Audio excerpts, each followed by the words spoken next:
Azerbaycan gözlerimin karası,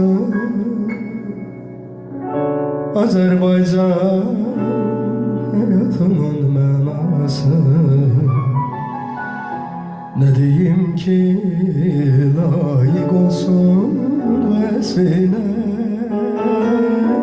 vatanım anaların anası.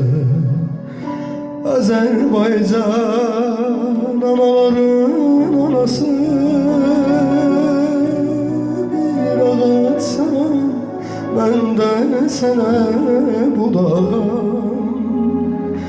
bir budaksan sana yarpağım,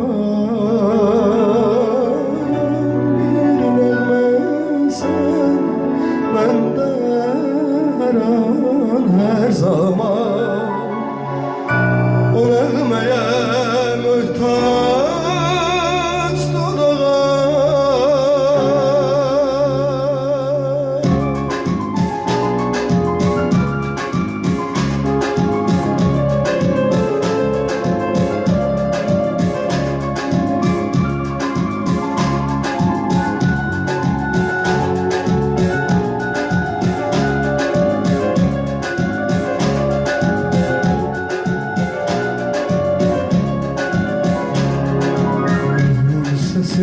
Azatlığın sedası, yiğitlerin sarsılmayan karası.